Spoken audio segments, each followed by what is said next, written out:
Assalamualaikum. Waalaikumsalam warahmatullahi wabarakatuh. Nah, sahabat, ini beliau adalah guru saya, beliau adalah pengasuh daripada Pondok Pesantren Kempek Cirebon. Kiai Lujang sehat? Alhamdulillah, alhamdulillah. Nah, sahabat, beliau juga salah satu menantunya Mbah Maimun. Waduh, Mbah Maimun. Mudah-mudahan sahabat mendapat berkahnya, sahabat. Kiai, saya datang ke sini mau bincang-bincang terkait tentang jin. Waduh, jin, sahabat. Jadi begini, Kiai, banyak orang yang bertanya kepada saya, ini bulan puasa ki jin pada ditalen nih, jadi kita saya tuh nggak boleh nyari-nyari setan. Niku gimana menurut Pak Kiai? Bismillahirrahmanirrahim. Alhamdulillahirabbil alamin. Allahumma shalli ala Muhammad wa ala alihi. Baik, amma ba'd. Dalam ilmu kita, ilmu Islam itu harus yakin apa yang disampaikan oleh Al-Quran dan Nabi itu benar. Al-Quran menyampaikan wa ma khalaqtul jinna wal insa illa liya'budun. Saya jadikan jin dan manusia itu untuk pada akhirnya untuk ibadah pada Allah. Berarti jin itu ada. Dan jin itu mukallaf, ditaklif. Cuma persoalannya jin itu adalah ada sebagian yang total jelek, yaitu yang disebut jin yang tidak baik atau cabangnya menjadi iblis atau dan sebagainya. Di sini ulama khilaf, yang soleh ada, yang tidak soleh ada. Nah, bagaimana jin? Jin itu hal yang tidak kelihatan, maknanya jin itu tertutup. Falamma janna, itu jin itu tertutup. Nah, kita hanya percaya bahwa jin itu ada karena di dalam Al-Quran ayatnya ada, dalam hadits ayatnya ada. Maka ketika akan mencari dengan kenyataan, dengan zahir, ya tidak bisa ditemukan kecuali orang-orang yang ahlinya, seperti Ujang. Seperti Ujang ini, saya curiga Ujang ini bukan hanya sekedar ahli, tapi punya dua dunia, dunia jin, atau mungkin punya dua anu. Nah, semacam Nanti jin dulu, nanti dia. Nah, di sini memang ada hadis wasuffidatis syayatin. Artinya banyak, bahwa di dalam bulan Ramadan itu setan-setan itu diikat, dibelenggu, dicancang. Ulama khilaf, ada yang mengatakan memang setan dibelenggu, jin dibelenggu, tapi itu setan-setan yang tidak kelihatan. Adapun setan yang kelihatan ya tidak. Siapa? Manusia. Dalam Al-Quran juga ada syayatinil insi wal jin. Satu.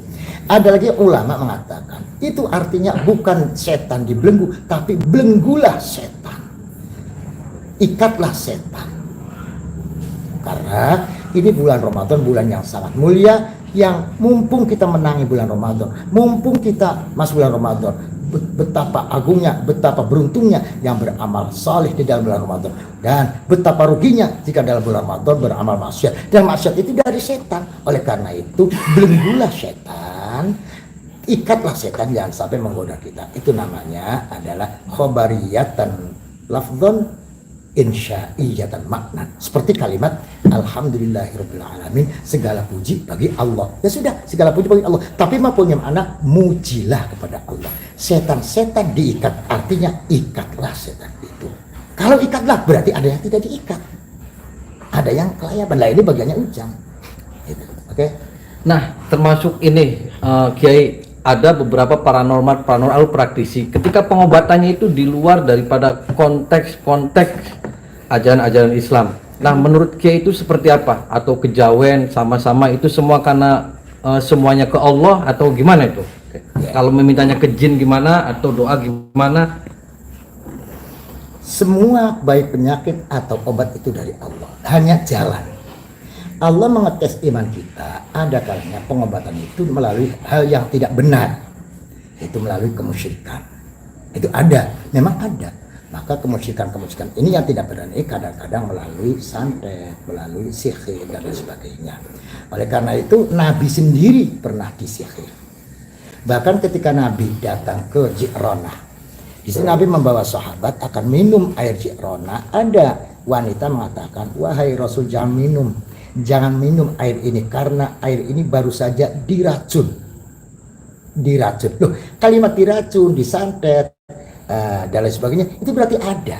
Nah, itu adalah ikhtibar dari Allah Subhanahu wa taala. Jalan ada yang benar, yaitu dengan Allah, ada yang tidak benar. Nah, ini semuanya tes pada kita. Ada satu riwayat bahwa ada orang yang sakit demam tinggi beberapa hari. Lantas kata istrinya, cobalah sana kepada Nabi, siapa tahu sampai di sana itu sembuh. Datanglah kepada Nabi, baru saja masuk pintu masjid, sembuh. Ya sudah, pulang lagi. Pulang sampai di rumah sakit lagi. Setelah nanti kata istrinya, ya coba sih bermalam di sana. Masa nggak bermalam sama sekali? Jadi bermalam di sana, sembuh total. Pulang sakit lagi.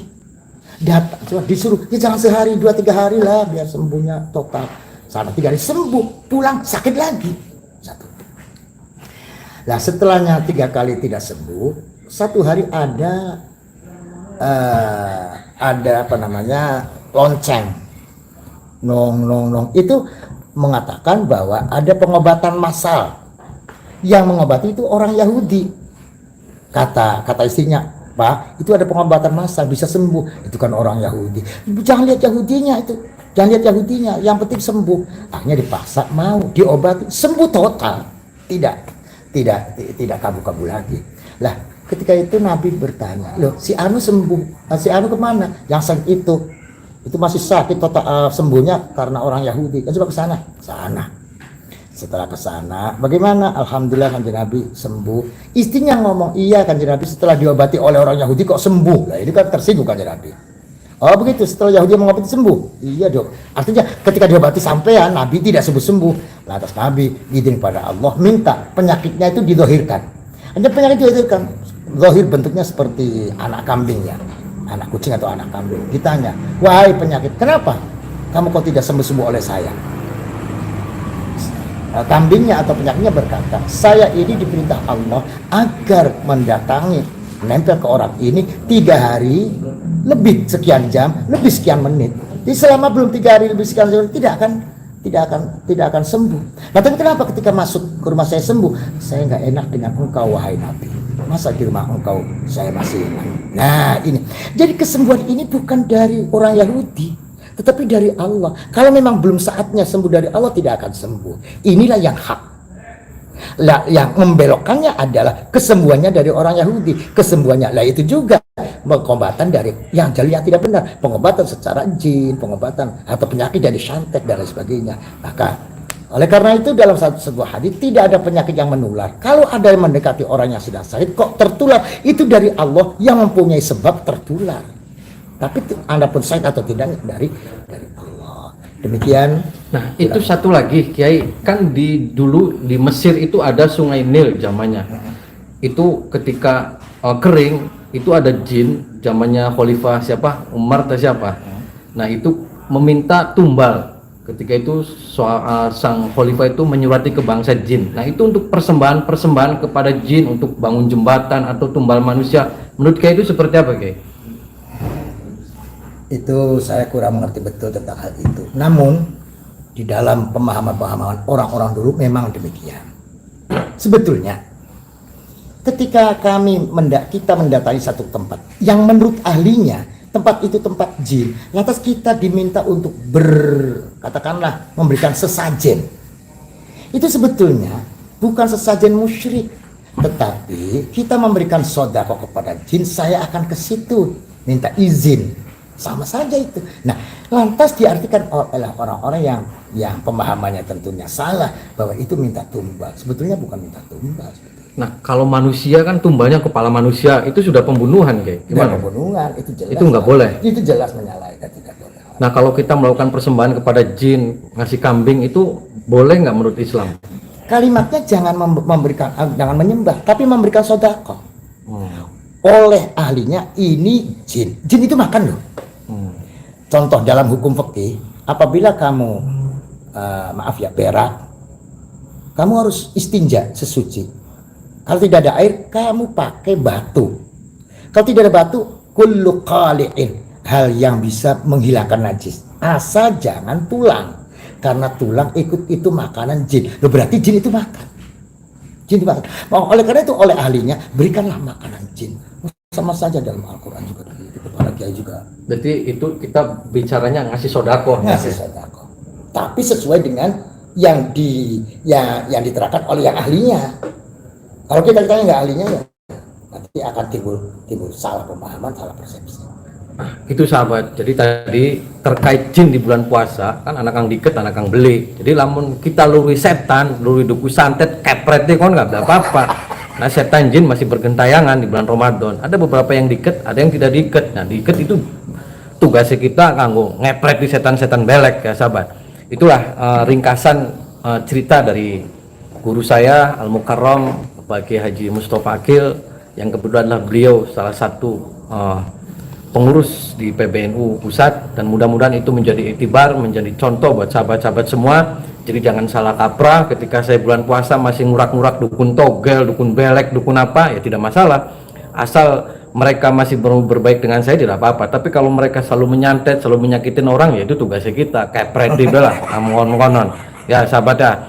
Jadi begitu. Bulan puasa wis perbanyak istighfar bela, wis ya istighfar, solawat, wis aja apa luru-luru togel ningkang wingi-wingi kita kah terus sana ngekain ning dukun apa mana wis berusaha istighfar, solawat. Nah ada himbauan untuk para sahabat-sahabat Kiai selama bulan Ramadan. Bismillahirrahmanirrahim. Para sahabat, bahwa Ramadan ini kali ini tahun ini tidak sama seperti Ramadan tahun-tahun yang lalu. Semuanya mencekam, semuanya ketakutan dengan adanya pandemi virus corona ini. Bagaimana sikap kita? Allah memberikan ujian, memberikan musibah, wabah, taun kali ini berupa virus corona. Itu Allah sudah berkata bahwa saya itu ada, Allah itu ada. Selama ini seolah-olah Allah tidak ada, yang ada itu duit, kekuasaan, jabatan, politik, dan lain sebagainya. Itu saja dariku, itu proyek lah apalah, sehingga orang saling menyalahkan orang lain, merasa berkuasa. Ketika Allah memberikan corona, siapa sekarang yang berkuasa? Siapa sekarang yang perkasa? Hanya Allah. Allah menunjukkan hanya sayalah yang ada, hanya sayalah yang perkasa. Biasanya orang berpenyakit lari ke dokter, minta obat, minta diobati. Lalu dokternya sendiri kena, dokter sendiri mati. Maka di sini Allah sudah berkata, saya ini ada. Nah, ketika Allah memberikan musibah, memberikan wabah, ternyata Allah Maha Kasih Sayang. Allah memberikan wabah, tapi Allah juga memberikan obatnya. Jadi kamu saya kasih penyakit ini ya, obatnya ini, yaitu Allah berkata, falaula irja'ahum ba'suna tadarra'u. Ketika aku sudah memberikan baksu, wabah, bala, maka tadarruklah, mintalah pada Allah, merasalah dosa, merasalah selama ini jauh dari Allah, merasalah maksiat. Itu tadarruk, sudah itu konsep dari Allah, tadarruk. Jadi kalau ditanya kapan selesainya, apabila sudah dinilai kita ini sudah nilai tadarruk.